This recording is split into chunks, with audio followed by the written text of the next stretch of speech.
sympa. Est-ce que vous voyez là? Oui. C'est bon, on peut démarrer. Allez, je recommence pour cette entrée. Alors, on part sur le premier cas. Donc, c'est un petit bébé qui arrive pour une scintigraphie rénale au DMSA suite à une pyélonéphrite. Donc, vient passer son examen et le médecin nucléaire m'interpelle parce qu'il me dit qu'il y a une fixation extra-rénale qui est anormale. Il montre les images et comme vous le voyez ici, on a en particulier une fixation sur les cartilages de croissance. Et il me dit que pour lui, il ne peut même pas faire une fixation rénale absolue. Donc, c'est la question que je vais vous poser. Donc, je vous demande, selon vous, quelle est la cause de ces images? Est-ce que c'est dû à une erreur d'injection? Est-ce que vous pensez qu'on a injecté du traceur osseux à la place du Rhénocis? Est-ce que c'est dû à un contrôle de qualité non conforme? Est-ce que c'est dû à une pathologie sous-jacente de l'enfant ou est-ce que c'est dû à une interaction médicamenteuse? Et là, je vais vous lancer les questions. Et bien sûr, ça ne marche pas. Ah non. Pourquoi ça ne marche pas? On a répondu dans le chat. Du coup, il y a des réponses dans le chat, donc il y a une majorité, il y a une majorité de 4, a priori. Alors, attends, juste, est-ce qu'il y a quelqu'un d'autre qui est connecté avec le compte Sofra ou pas? Je sais pas. Non. Ok. Ah bah, pourtant, ça Donc, marche. on a... Il y a 2 Sofra là. Hein, oui, il y a 2 Sofra. Quel est le Ouais. deuxième Sofra? Parce que je pense que lui, il peut lancer le sondage. Bon, bah, écoutez, c'est pas grave. On va faire 100. C'est bien dommage. Bon, alors vous avez répondu en grande majorité 4? Alors, 4 ou 3. 4 ou 3. Je n'ai pas fait les comptes au vote près, mais... Ouais, on va faire ça comme on peut. On est en fin de journée. Alors, déjà, ce que je peux vous dire, c'est que ce n'était pas une erreur d'injection. D'ailleurs, on voit bien les reins. Ce n'était pas dû non plus à une pathologie sous-jacente de l'enfant parce qu'il n'avait pas d'antécédent particulier, hormis cette pyélonéphrite. Donc, je ne vais pas vous donner la réponse tout de suite. Je veux dire que nous, on a pensé aussi contrôle qualité non conforme. Donc, on s'est demandé si dans le Rhénocis, on pouvait avoir une ou plusieurs impuretés qui pourraient être responsables de cette fixation extra-rénale. Donc, c'est également la question que je vais vous poser.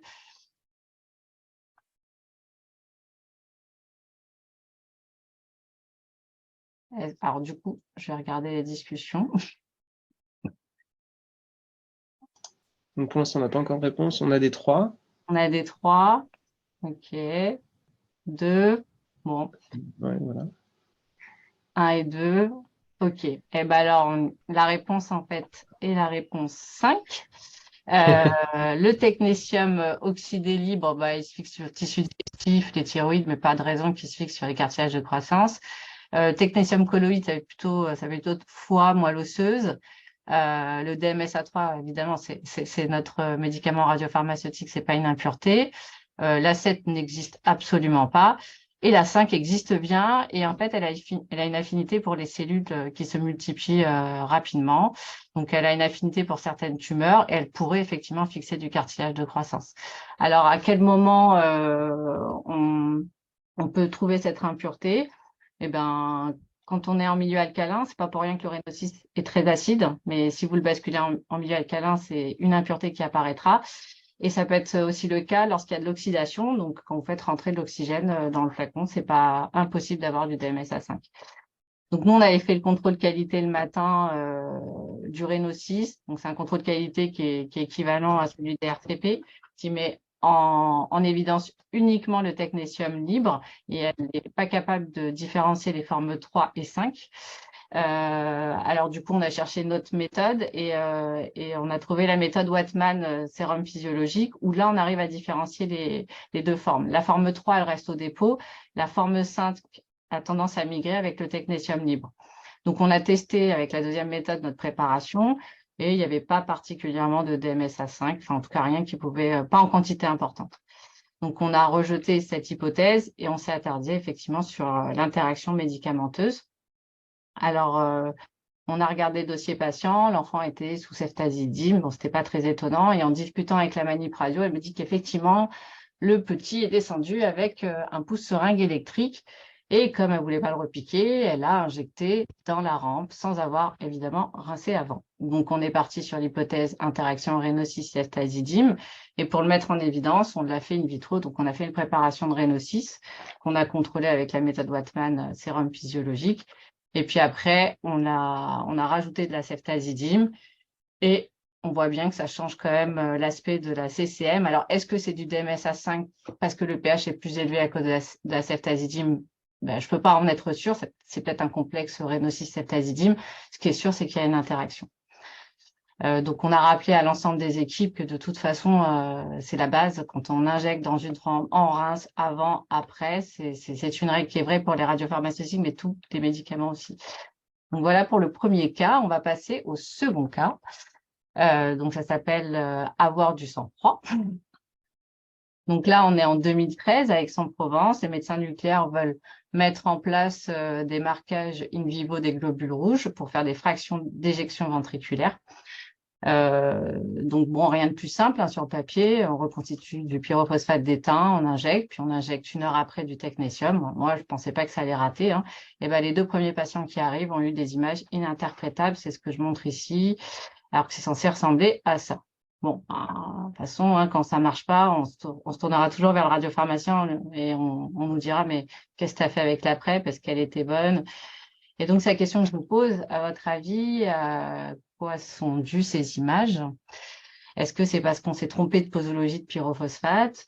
Est-ce que c'est parce que les patients mangeaient trop de chocolat? Est-ce que c'est dû à une interaction médicamenteuse?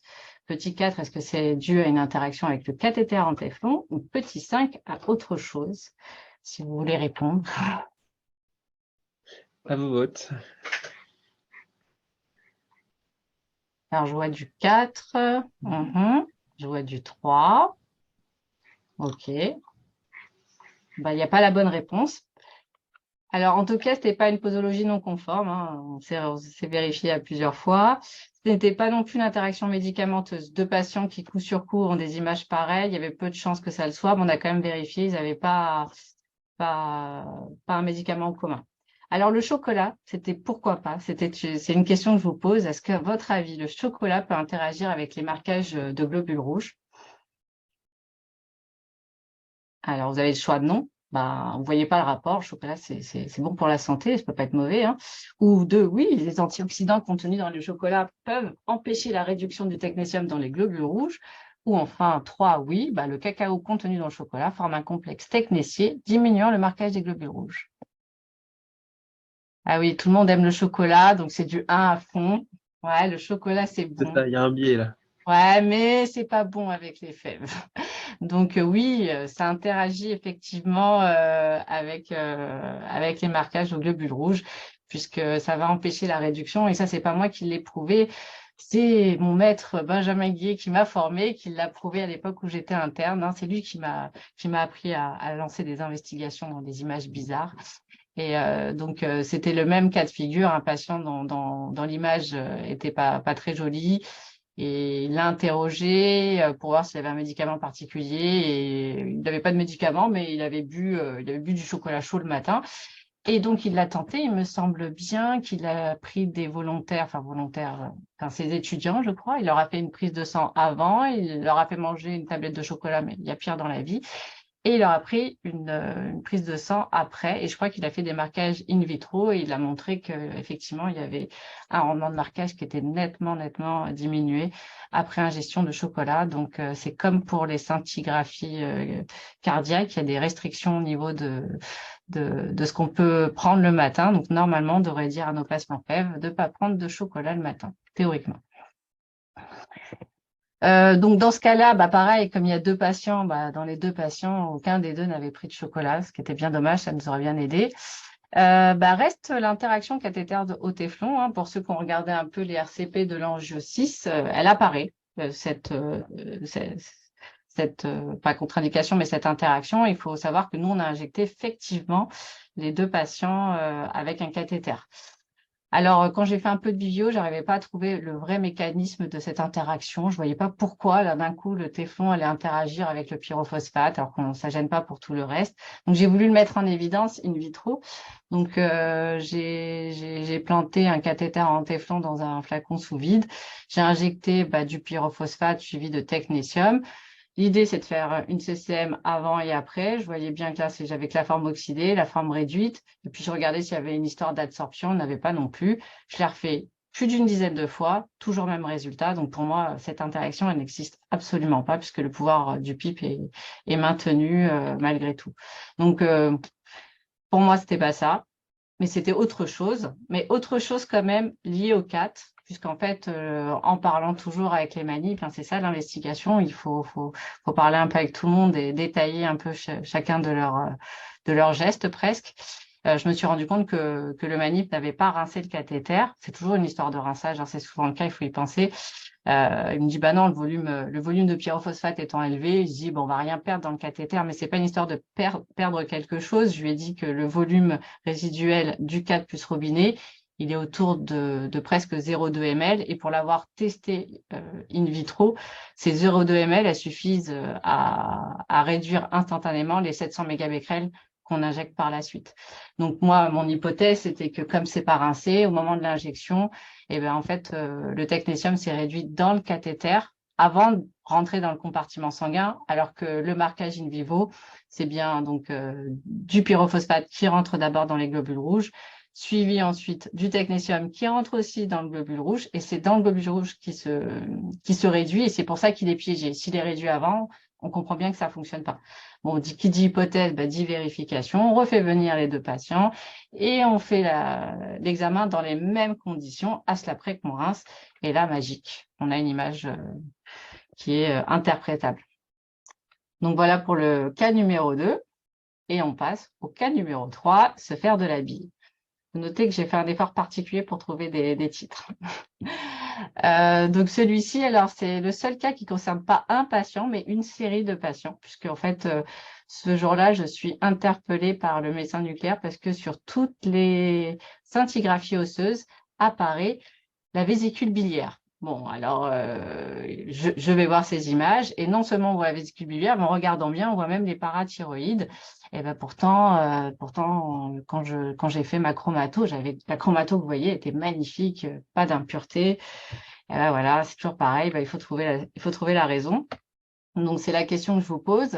À quoi sont dues ces fixations anormales? Est-ce que c'est dû à une contamination croisée avec un autre MRP, au fait que les patients aient mangé trop de chocolat, ou est-ce que c'est dû à une interaction médicamenteuse? Alors, est-ce que j'ai des réponses? Ah, voilà. Ouais. Ben, c'est très, très bien. Ouais, je crois que vous avez tous un sans faute. Super. Mauvais rinçage. Ça me fait rire.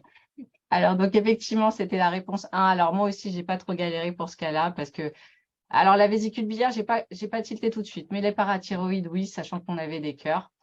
Et pareil, en posant la question à la préparatrice, elle dit oui, le matin, quand j'ai voulu préparer le Sestamibi, je voulais prendre les LUA et je me suis rendu compte que j'ai tanké l'aiguille pas dans le flacon des LUA, mais dans le flacon de Sestamibi. Mais comme j'ai rien prélevé, pour moi, elle n'était pas souillée, donc j'ai gardé la même aiguille pour retanker après dans le flacon des LUA. Donc bon, vous comprenez bien qu'elle a, en même temps que prendre de l'ELUA, elle a pris un peu de Mibi. Et puis, elle a injecté tout ça dans l'ostéocyste. Mais avec le contrôle traditionnel, bien sûr, ça ne se voyait pas. Il a fallu réfléchir à une autre CCM pour mettre pour valider cette hypothèse. Et c'est ce qu'on a fait. On a utilisé du papier Wattmann 31T avec de l'acétate d'éthyle. Et si vous faites ça, vous avez l'ostéocyste et le tech réduit qui reste au dépôt, alors que le MIBI a tendance à migrer. Et on a quantifié ça à 2% de MIBI. Donc, ce qui est marrant, c'est qu'à peine 2% de MIBI, c'est vu très distinctement sur les 8 patients os qui ont reçu la préparation. On passe à l'épisode 4, papillon de lumière. Alors là, on passe sur les parathyroïdes double isotope, donc avec une scintigraphie thyroïdienne à 123 suivie ensuite d'une injection de Sestamibi par soustraction, donc on a l'image des parathyroïdes. Et ce jour-là, on fait des séries de 5 patients. Pour la dernière patiente, le médecin nucléaire me dit l'image de la scintigraphie thyroïdienne est bizarre, Sharazad. Je dis, c'est-à-dire, parce que moi, je vois les images, je vois des papillons, comme toutes les thyroïdes, mais il me dit, non, non, non. Ah, c'était un ancien chef, enfin, il était presque à la retraite, il me dit, non, le nombre de coups, il n'est pas normal, et il me le prouve. Il montre toutes les images d'avant, et c'est vrai qu'ils étaient tous inférieurs à 300 kg coup, alors que celle-ci, elle est plutôt autour de 400 kg coup, pour soi-disant la même activité de diode 123. Bon, bah, il me dit par contre, il me montre, hein, la parathyroïde, elle a un nombre de coups cohérent avec les autres. Donc, c'est vraiment que la scintigraphie à l'iode 123 qui pose problème. Donc, je vous pose la question, à quoi est due cette augmentation de fixation? Est-ce que c'est dû à une contamination croisée avec un autre médicament radiopharmaceutique? Est-ce que c'est dû à une erreur de canal lors du prélèvement de l'iode? Est-ce que c'est dû à une non-conformité du flacon d'iode 123? Ou est-ce que c'est dû à une erreur de prélèvement, donc du technétium a été prélevé au lieu de l'iode 123? Ouais, en majorité, pour le 2. Voilà, ouais, je vois qu'en majorité, c'était le 2. Moi aussi, j'y ai cru, mais ce n'était pas ça. Donc déjà, ce qui est sûr, c'est que ce n'était pas une non-conformité de flacon, puisque tous les autres patients de la matinée ont eu des images correctes. Ce n'était pas non plus une erreur de prélèvement, puisque le médecin était catégorique au vu de l'image de la parathyroïde par soustraction, ça pouvait être que de l'iode 123. Donc, on est parti, nous aussi, sur l'erreur de canal, puisque vous avez certainement dû faire l'expérience. Si on mesure une seringue sur le canal flacon, on n'a pas du tout les mêmes valeurs. Alors, ça ne pouvait pas être une erreur de canal de radioisotope parce qu'on a Vénus et ça le bloque. Hein. Si on est sur TEC alors qu'on veut faire une seringue diode 123, ce n'est pas possible. Mais par contre, à l'époque, il n'y avait pas le blocage de la géométrie alors qu'il existe maintenant. Mais à l'époque, il n'y avait pas. Il n'y était pas. Donc, moi, je me suis dit la même chose que vous. Donc, j'ai mesuré le flacon résiduel et je me suis dit, bah, je devrais avoir moins. Et là, j'avais plus. J'avais 55 mégabecquerels au lieu de 30, donc ça ne collait pas. Donc, en rediscutant avec la PPH, elle me dit « Ah oui, maintenant que tu le dis, il y avait un truc bizarre. Quand j'ai prélevé la seringue, alors pour tous les autres patients, le volume était autour de 0,4. Mais pour celle-ci, quand elle a prélevé 0,4, elle a eu 44 mégabecquerels au lieu de 13. Alors, ça ne l'a pas gêné plus que ça, puisqu'elle a juste, elle me dit, j'ai recraché la moitié du volume. Et quand j'étais à 0,2, j'avais 13. Alors, sans être forte en mathématiques, on avait un flacon à 35 mégabecquerels par ml. Elle me dit que dans 0,4, elle avait 44 ml, puis dans 0,2, 13. Alors là, je me dis clairement, mon activimètre, il dit n'importe quoi. Il fait n'importe quoi. Et je pense que c'est mon activimètre qui a un problème. Donc, je me dis, je vais le mesurer, ce flacon résiduel, dans un second activimètre que nous avons, qui donne pratiquement les mêmes valeurs. Et là, je vois qu'il y a 26% d'écart, ce qui me conforte là-dedans, en me disant, mais il y a un problème avec l'activimètre. Donc, je demande une dose étalon, diode 123, sauf qu'elle va mettre 2 jours pour arriver. Et quand elle arrive et que je la mesure sur mes 2 activimètres, j'ai exactement la même activité. Je suis bien embêtée. Et là, c'est comme si la lumière s'allumait. Je me dis, merde, c'était une contamination croisée avec du technétium. Donc, j'essaie de faire une spectro de mon flacon résiduel. Mais bon, à plus de 48 heures, je vois bien qu'il y a de 123. Je ne vois pas vraiment de tech, mais en même temps, il a dû décroître. En fait, il faut savoir que chez nous, à Aix-en-Provence, les filles, les préparatrices, en fait, quand elles prélèvent les seringues, quand elles atteignent la bonne activité, elles changent l'aiguille souillée par une aiguille propre pour que le Malip injecte directement avec une aiguille propre. Elles sont censées la jeter directement dans la poubelle. Mon hypothèse est qu'elle ne l'a pas jetée dans la poubelle, qu'elle l'a laissée sur le plan de travail et au moment de prélever l'iode 123, elle l'a prise et ça expliquerait tout ce qu'on a observé. Pour le mettre en évidence, j'ai refait un mélange technétium-iode 123. Je les ai mesurés sur ce mélange-là sur les 2 activimètres. Et bingo, je retombe sur le 26% d'écart que j'avais vu ce jour-là. Donc, voilà pour ce cas-là. Et maintenant, donc c'était la réponse 1. On va passer au dernier cas. Parce que je crois que je ne suis pas en avance, je suis vraiment désolée. Le dernier cas que j'ai appelé une patiente sans cœur. Donc là, on est encore on est à l'hôpital Nord. Voilà, on rechange, on est à Marseille. J'avoue qu'à l'époque, on ne faisait pas forcément toutes les PRC avant le début des injections. Ça a certainement changé depuis.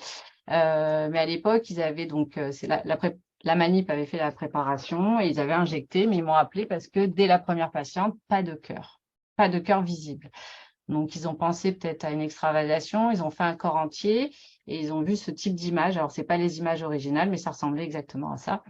Donc, ils m'ont appelé par téléphone. Moi, j'étais sur la route et ils m'ont expliqué ce cas-là. Et elle m'a dit, en même temps, elle m'a dit qu'il y avait un truc bizarre. Quand j'ai fait le pH, il était à 5 au lieu de 7,5. Mais bon, avec le papier pH, il datait de 10 ans. Donc, ça aurait pu être aussi à cause du papier pH. Donc, on a évidemment arrêté les injections. Je suis arrivée, j'ai fait un contrôle qualité. Et première fois de ma vie que que j'ai eu un contrôle à 0%, zéro, rien, rien.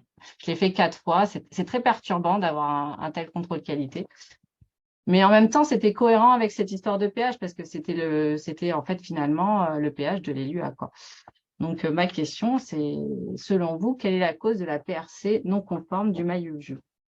Est-ce que c'est parce qu'on a utilisé un ELUA issu d'un générateur qui n'a pas été élué depuis plus de 48 heures? Ou est-ce que c'est parce que la préparation de maillot vieux a été réalisée sans prise d'air? Ou est-ce que c'est dû à un problème de pharmacovigilance lié au flacon de tétrophosmine qu'on a reçu? Ah, vous êtes nombreux à dire la prise d'air. Ah, il y a quand même quelques 3. Ouais. Ouais, bah écoutez, c'est pas la prise d'air en fait. Ça, je vous le dis, ne jetez jamais une préparation si vous avez oublié la prise d'air. Parce que de toute façon, ça n'empêche pas le marquage. L'air que l'on fait rentrer est là juste pour stabiliser le complexe. Mais en fait, vous ne l'empêchez pas. Le complexe va très bien se faire. Surtout que je vous ai dit que c'était la première patiente. Donc, combien même elle avait pas mis la prise, il n'y avait pas de souci. C'est juste que dans le temps, on a un peu de dégradation. Et on peut avoir du tech libre si on n'a pas fait rentrer de l'air. Mais le docteur Hernandez le montre bien dans sa thèse. Il montre que c'est quand même très limité, puisqu'au bout de 6 heures, il évalue ça à pas plus de 2%. Donc, ça ne vaut pas, pas la peine de jeter cette PrEP. Et puis, vous pouvez faire rentrer de l'air dès que vous vous en rendez compte. Je pense que ça ira très bien. Donc, ce n'était pas dû à ça. Nous, on est parti très vite sur ce problème de pharmacovigilance, hein, parce qu'on ne voyait vraiment pas où pouvait être le problème. Donc, on a renvoyé le flacon après décroissance à notre fournisseur. Effectivement, on a eu le droit à un petit compte-rendu qui nous dit, grosso modo, qu'il n'y avait pas de Lyophilisa, que le flacon était vide. Dans notre trousse de 5 flacons, il y en avait un de vide. Et il rajoute qu'il y a une chance, je crois, sur 1 million que ça arrive. Et là, on est super content. On dit, ouais, c'est nous qui avons eu la fève. Ça n'arrive jamais, mais ça nous est arrivé à nous. Mais figurez-vous que ça m'a fait quand même changer des choses, puisque sur tous les modes opératoires, j'ai fait rajouter maintenant qu'avant de démarrer une préparation, il faut bien vérifier la présence de lyophilisa. Donc voilà, j'en ai fini. Désolée pour le retard. J'espère que vous avez apprécié ces rendez-vous de la Sofra. Et puis, je laisse le mot de la fin à Mathieu et à Frédéric de Bordeaux. Voilà. Yes, merci Shahrazad, merci à tous. Hop là. Je me vois pas, mais j'imagine que j'ai mis la visio. Écoutez, merci à tous. Je vais être bref. Donc merci pour avoir été déjà aussi si nombreux aujourd'hui. Donc il y a eu pas mal de monde au cours de la journée. Je voulais juste rapidement vous dire que pour ceux qui étaient là ce matin, donc des votes ont eu lieu et on ne vous les avait pas communiqués, mais le rapport moral a été voté à l'unanimité, le rapport financier à l'unanimité, seules 3 abstentions, et le changement de statut a été aussi voté à 90% des voix et quelques abstentions, mais donc à l'unanimité pour et 0 voix contre, que ce soit pour le rapport moral, le rapport financier et les changements de statut, donc qui seront adoptés. Donc je vous remercie à nouveau tous pour avoir assisté à ces rendez-vous de la Sofra. Merci également à tous pour l'organisation. Donc merci pour le CA particulièrement et en particulier donc le comité d'organisation. Et merci aux l'ensemble des intervenants. Et on mettra à jour les informations sur le site de telle sorte que vous puissiez bénéficier d'un maximum de support de cette journée. Et j'espère vous retrouver en présentiel un maximum de monde début juin, les 8 et 9 juin 2023 pour à Paris nos futurs rendez-vous. Donc bonne soirée, bon week-end à tous et je vous dis à très bientôt d'ici là au cours des webinaires notamment. Au revoir. Au revoir.